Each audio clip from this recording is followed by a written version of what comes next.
love and vulnerability can happen, but it also creates, I have this picture of my wife and I going into this room, no windows, no doors, they brick it up, there's water, there's food, even an exercise bike, and there's no way out.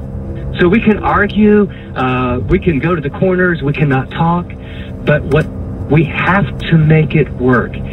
That concept of a covenant. In fact, the Old Testament, one of the harshest words there in Malachi, he says, the judgment of God is upon you in your finances, in your relationships, because you have broke the covenant with the wife of your youth.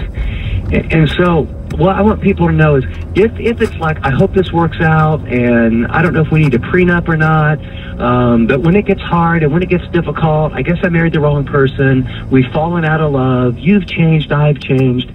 All those are cultural words that create doorways and windows to get out of the relationship.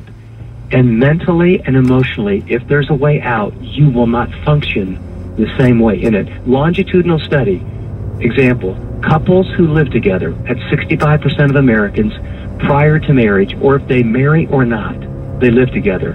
10 years later, only 1 out of 10 are still together. There's something far different in, did you meet my needs? Is it working for me? A social contract. Is there someone better? This is really hard. Then I'm dedicating in a vow before God and these witnesses whatever it takes. Because every couple, Chris, struggles with in-laws, finances, children, sex, disciplining kids, work schedules, personal rights. Those are normal. But we're living in a day where when those things get really hard, oh, I guess I married the wrong person. Instead of, we have sparks now, and what happens is we need to come together and understand one another and be willing to give and to care and to love and to forgive. And it's in that process you actually get closer.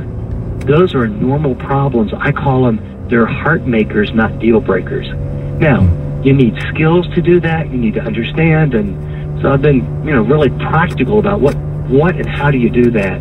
But I think the first and foremost of marriages that thrive, they really see it as a holy covenant.